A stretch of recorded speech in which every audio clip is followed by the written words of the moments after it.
Here we Uh, go. We my- are live. wow. Hello there. Hi, Welcome Gary. to. How are you doing? And who do you have with you? Oh, morning to you, morning to all our listeners. And like you said, welcome to Chat with Sandy and Karen. I'm good.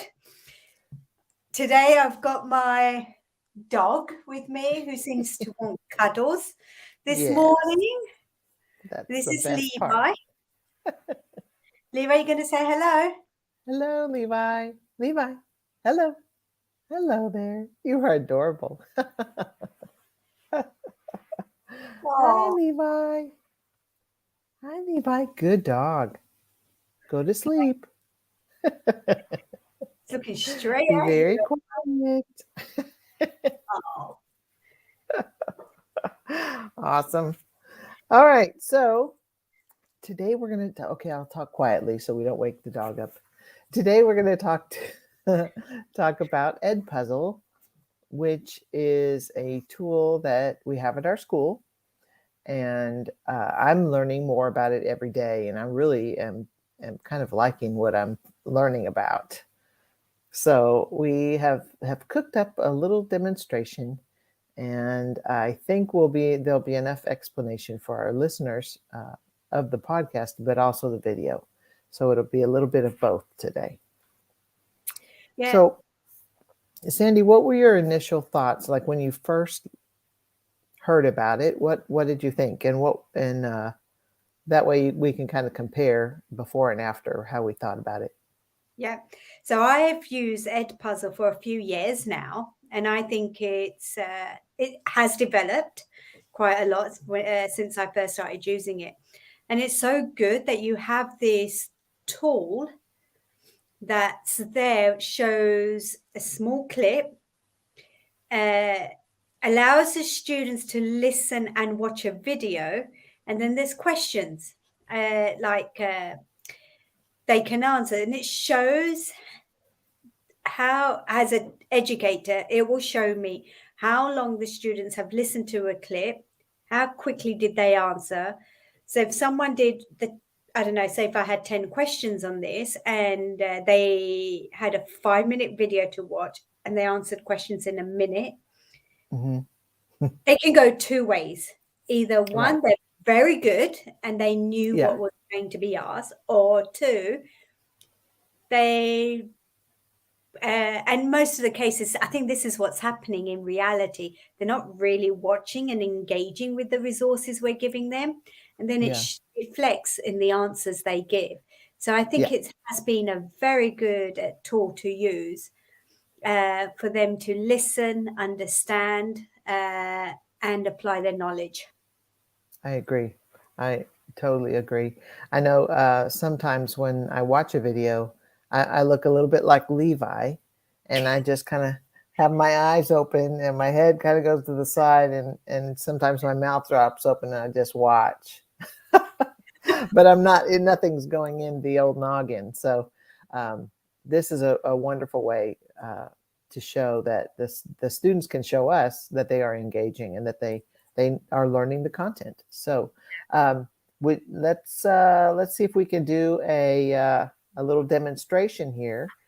I'm going to first talk about how to sign up with us. We have a school account, so schools can purchase, and we'll put a link to the pricing down in the notes. Um, but what's really cool also with us is we are integrated. It's integrated with Canvas, so that when I make an assignment, I choose external tool, and I can make an Edpuzzle assignment, which is pretty cool, and it goes right into Canvas. And so they don't have to leave Canvas to do the assignment. So I'm going to quickly share my screen a little bit and look at how to get videos. So you can, number one, you can create your own videos, which is pretty cool. And there we go. Okay. Or you can search for videos that your teacher friends have saved. Like if you all want to, the English department or the tech department wants to use the same videos, you can share them with each other and you can have school content, or you can search for YouTube.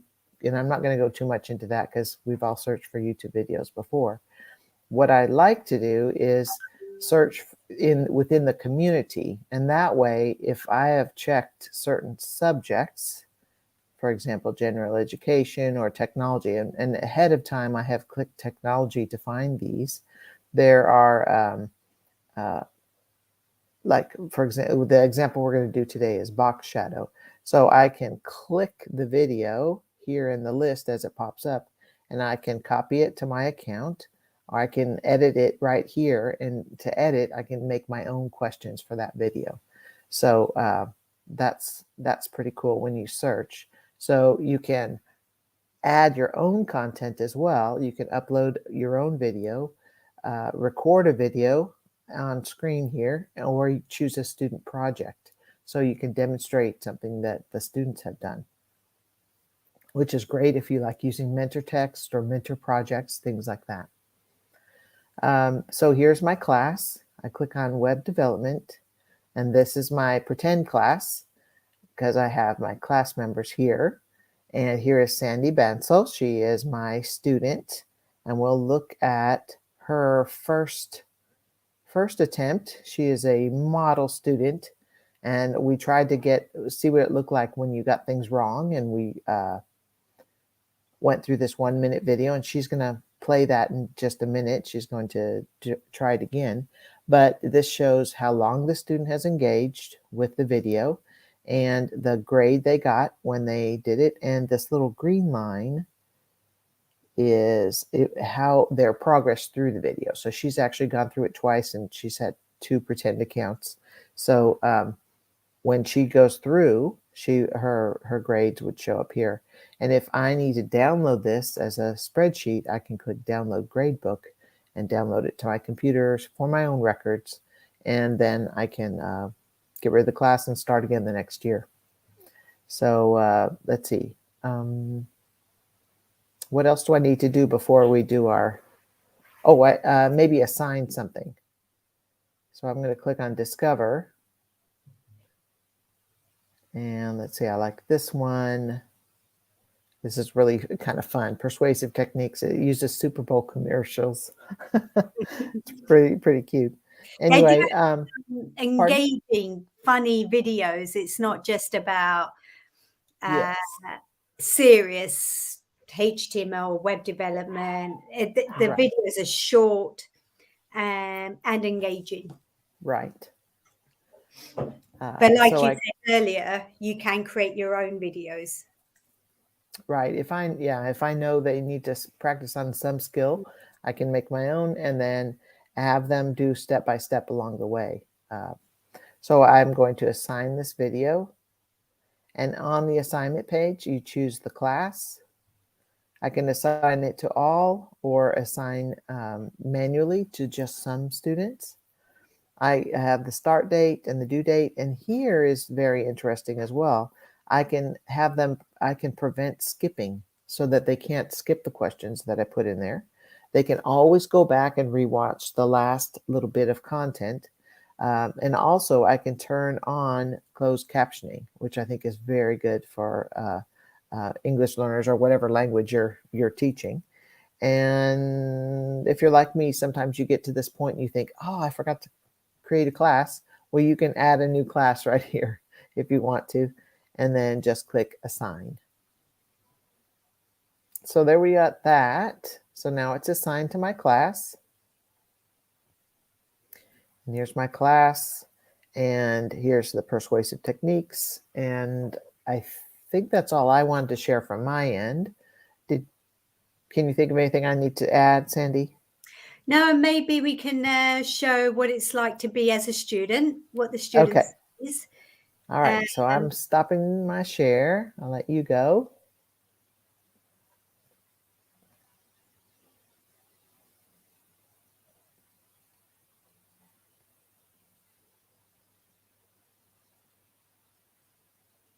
Okay, we have a video planned. It's 1-minute box shadow using CSS. It's just a 1-minute quick little video. I love this guy. He's so funny. But he tells students how to, he's explaining one of the elements of CSS. So you'll get to do a little bit of coding. And I think Sandy's screen has frozen. So we'll see. Wait just a little bit before we go back. Let me check my notes and make sure there's something else I could talk about while we're waiting. Oh, your school tab. So when you want to share content, you can share it with other school members and the teachers that have signed up. And we can talk about, let's see, school tab, community, uploading, let's see, uploading our own videos.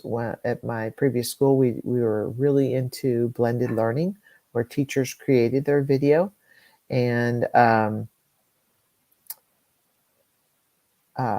they could make centers, state video centers, where they would create a video and then have the students there for 10 or 15 minutes. You know, you don't want to have them for an hour and a half watching videos and answering questions. That kind of, it defeats the purpose of you being the teacher there and sharing your content with them. So it's really important that you keep your videos short. That's just a little tip. So anyway, so teachers could create their videos and add their own questions and emphasize what they knew that their class needed. Oh, and also there is live mode. So live mode is where you could run the video and the students answer the questions real time. So the video will run, then it'll pause, ask the question, and the students will answer, and you can see how they're doing in real time. It's pretty cool. And if we had several people here, we would do a live mode for you. Let's see how we're doing. Ah, there she is. Okay. Hello. So do you want me to do the video, or you want to try again? I'll try again. Yeah, I just had a Wi-Fi just decided to go. So this is what I always say. Don't trust technology. That's right.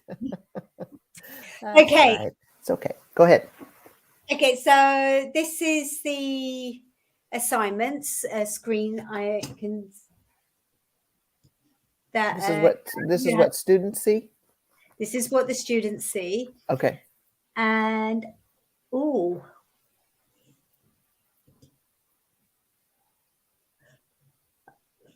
so I have apparently completed all the other assignments. I'm going to quickly take maybe this one.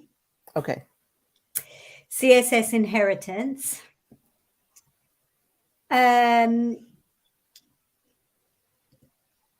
Ready. A concept called inheritance. Some CSS properties are inherent. And as you can see, these little dots, the teardrops, are where the questions are placed.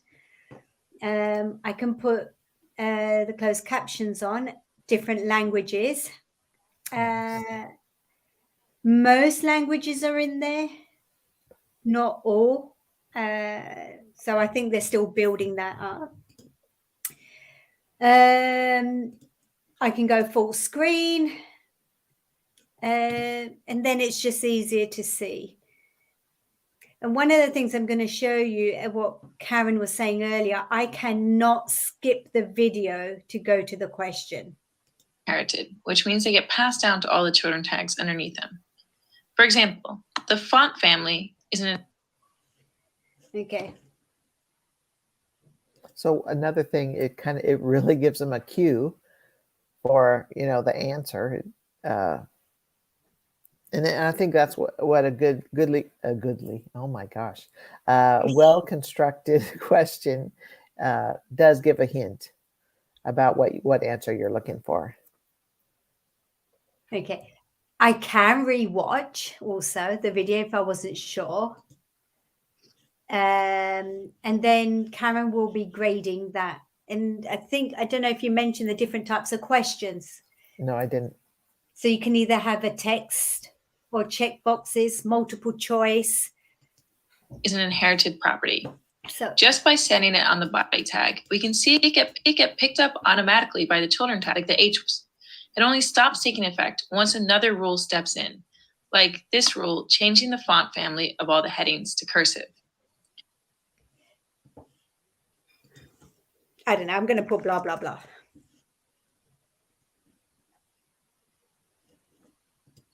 Another inherited property is color.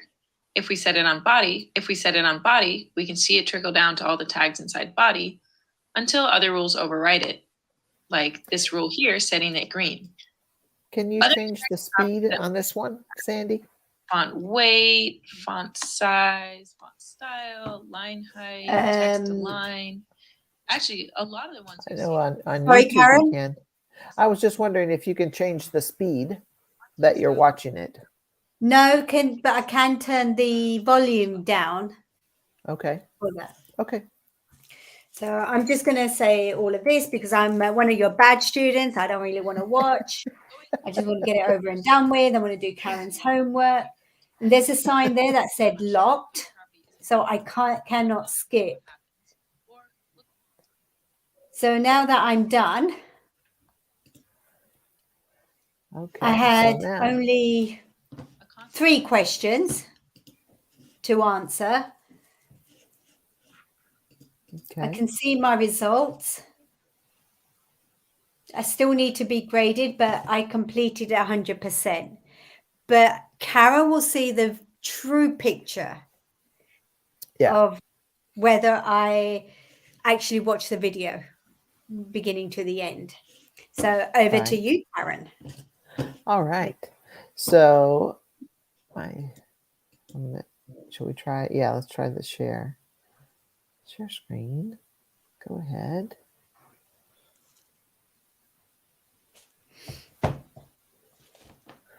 Okay, so here is the video that Sandy just watched. It's still processing right now, but it needs me to grade it. So I clicked on that little box. It says she has watched 100%. She was not allowed to skip forward.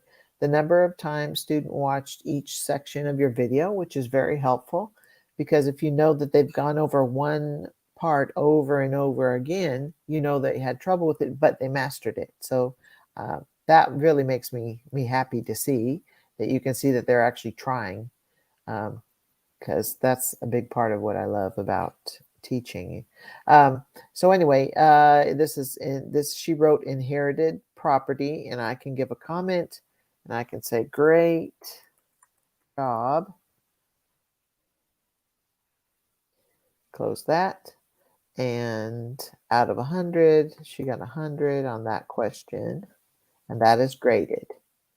So here she did that, and I can say, I think you need to study this.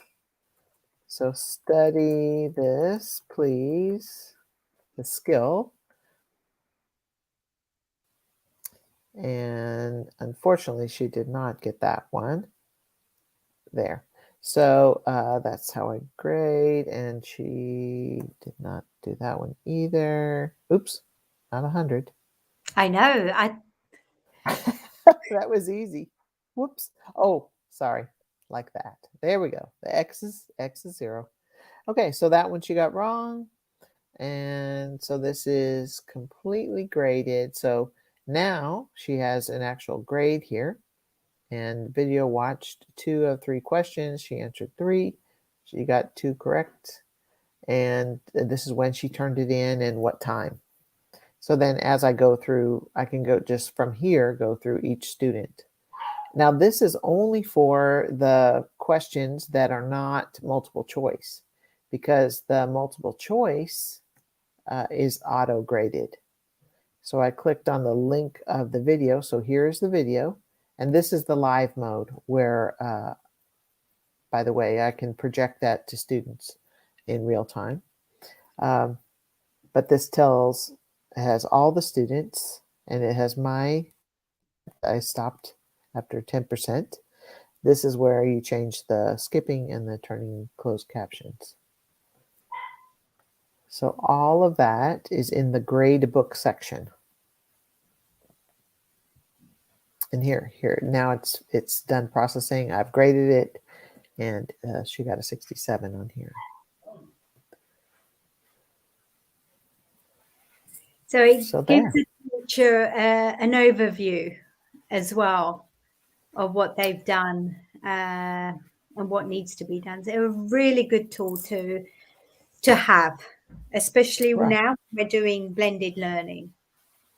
Absolutely. Yeah, the students are so used to watching videos and consuming this kind of content that I think that this is right directly to what they need. I think it's a good way to use the tools that are out there, and of course, this is at a distance. This is perfect because we can see what they're doing, and then you have the teachable moment. You have the conversation with them and see how they're doing, and discuss their progress. Perfect. Yeah. Is there anything else before you close us out?